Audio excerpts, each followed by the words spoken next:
5 लाख रुपए रहता तो कोई गाड़ी चलाता, घर में बैठ है चलाएंगे पकड़ी। तो हम लोग आगे चलकर ये विरोध करते रहे, गाड़ी नहीं चलाएंगे। विरोध करिए सरकार का, हम उसके लिए साथ खड़े हैं आपके, लेकिन विरोध इस प्रकार नहीं होना चाहिए किसी के कार्यों को रोक दें। यहाँ तो स्ट्राइक है, ड्राइवरों ने स्ट्राइक कर रखा है। क्या करेंगे पता नहीं था ना, नहीं तो यहाँ पे आते ही नहीं।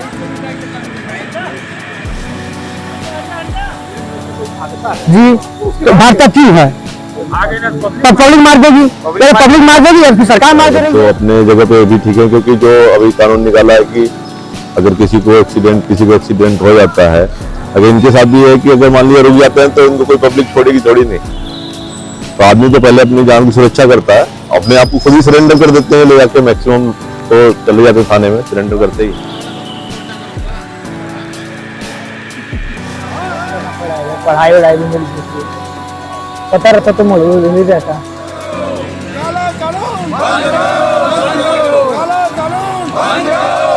दोस्तों नमस्कार, आप देख रहे हैं जनपद मिरर। जहां पूरा देश नए साल के जश्न में डूबा हुआ है, तो वहीं दूसरी तरफ केंद्र सरकार द्वारा लाए गए एक कानून ने ड्राइवरों की चिंताएं बढ़ा दी है। नए साल के पहले दिन रोडवेज के ड्राइवरों ने सरकार द्वारा लाए गए इस नए कानून का विरोध करते हुए बस को चलाने से मना कर दिया, जिसकी वजह से साल के पहले दिन ही यात्रियों को भारी फजीहत उठाना पड़ा। अपने गंतव्य स्थान के लिए निकले यात्रियों का कहना है कि उन्हें हड़ताल की जानकारी नहीं थी, नहीं तो वे घर से नहीं निकलते। बनारस जाना था, यहाँ तो स्ट्राइक है, ड्राइवरों ने स्ट्राइक कर रखा है। क्या करेंगे पता नहीं था ना, नहीं तो यहाँ पे आते ही नहीं।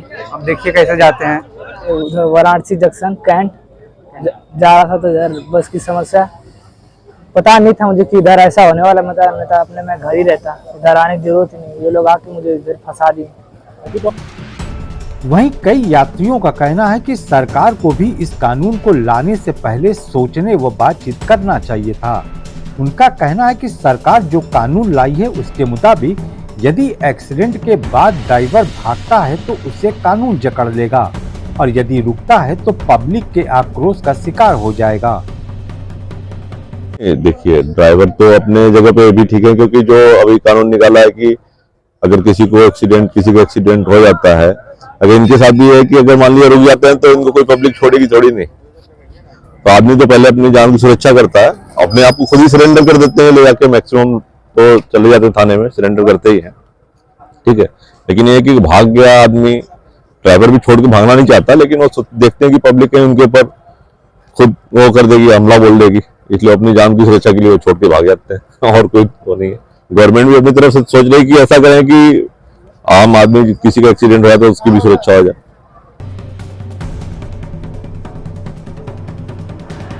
यात्रियों का साफ तौर पर कहना है कि ड्राइवरों की इस हड़ताल से काफी परेशानी का सामना करना पड़ रहा है। उनका कहना है कि ड्राइवरों के विरोध से उन्हें कोई दिक्कत नहीं, लेकिन विरोध सरकार का करे और यह ध्यान रखे कि यात्रियों को कोई दिक्कत न हो। समस्या यही है कि हमें जाना है शक्तिनगर और हम यहाँ खड़े हैं, न हम जा सकते हैं न ये लोग हमें ले जाएंगे, क्योंकि ये लोग स्ट्राइक पे खड़े हैं। तो इससे हमें काफी समस्याओं का सामना हो सकता है। कोई इमरजेंसी कार्य हो, हमें हम जाना चाहते हो, लेकिन आपकी स्ट्राइक की वजह से हमें समस्याओं का सामना करना पड़ेगा। तो हमसे इतना अनुरोध, आपसे इतना ही अनुरोध है कि आप विरोध करिए सरकार का, हम उसके लिए साथ खड़े हैं आपके, लेकिन विरोध इस प्रकार नहीं होना चाहिए किसी के कार्यों को रोक दें आप। वहीं केंद्र सरकार द्वारा लाए गए नए कानून का विरोध कर रहे ड्राइवरों का साफ तौर पर कहना है कि जो कानून बनाया गया है वे उनके खिलाफ है, इसलिए वे इसका विरोध कर रहे हैं। ये कानून इस गाड़ी पे लगा है, इस गाड़ी के बारे में मालूम है क्या खराब है? नहीं।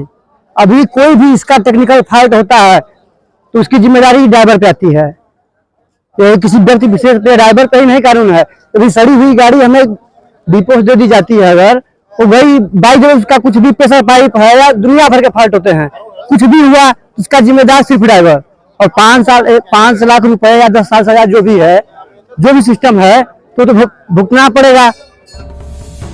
ड्राइवरों का कहना है कि कोई जानबूझकर एक्सीडेंट नहीं करता, लेकिन एक्सीडेंट की जिम्मेदारी सिर्फ ड्राइवरों पर ही डाल दिया गया है। उन्होंने कहा कि इस कानून में चालक पर 10 साल की सजा व 5 लाख रुपए जुर्माने का प्रावधान है। ऐसे में यदि उनके पास 5 लाख रुपए होता तो वे नौकरी करने नहीं आते। तो क्या करें बताइए, 5 लाख रुपए रहता तो कोई गाड़ी चलाता, घर में बैठ के नहीं खाता। हाथ में गट्ठे पड़ जा रहे हैं गाड़ी चलाने में। मान लीजिए कहीं टायर आर टूट गया, चाहे अगला टायर फट गया, चाहे प्रेशर पाइप फट गया, या अचानक एक्सीडेंट हो गया, तो ड्राइवर तो गया 5-10 साल के लिए। अब 5 लाख रुपए भी भर दे, उसके बीवी बच्चे कहाँ जाएंगे? रोड पे लेकर भीख मांगेंगे ना, सब यहाँ घर पे बैठ जाओ ना भैया, जो भी नमक रोटी है खाओ, नहीं मत खाओ। ड्राइवरों ने सरकार से मांग की है कि वे इस काले कानून को वापस ले। उन्होंने बताया कि जब तक सरकार कानून को वापस नहीं लेगी तब तक वे काम पर तो आएंगे लेकिन बस नहीं चलाएंगे। सर हम लोग को गाड़ी चलाते हैं, 10 साल के जब जेल हो जाएगी, 5 लाख रुपया जुर्माना देंगे। संविदा के चालक हैं, इतना पैसा कहाँ पाएंगे? अगर हमारे बीवी बच्चा कहाँ पाएंगे? अगर जुर्माना जेल में चल जाएंगे, हमारे बच्चों को कौन देखेगा? बीवी कौन देखेगा?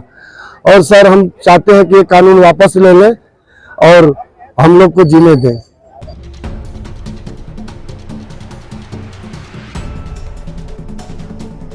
बहरहाल सरकार द्वारा जिस तरह से हिट एंड रन कानून लाया गया है वह निश्चित तौर पर ड्राइवरों के लिए बेहद चिंताजनक है, क्योंकि किसी भी दुर्घटना के बाद यदि ड्राइवर मौके पर रुकता है तो वह आक्रोशित भीड़ का शिकार हो सकता है, और यदि वह घटना स्थल से भाग जाता है तो सरकार द्वारा लाए गए नए कानून का शिकार हो जाएगा। ऐसे में यह कहा जा सकता है कि ड्राइवर के लिए नया कानून एक तरफ कुआं तो दूसरे तरफ खाई वाली स्थिति पैदा करती है।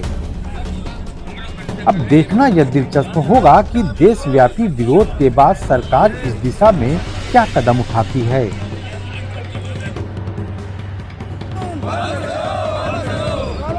शांतनु कुमार के साथ आनंद चौबे, जनपद मिरर, सोनभद्र।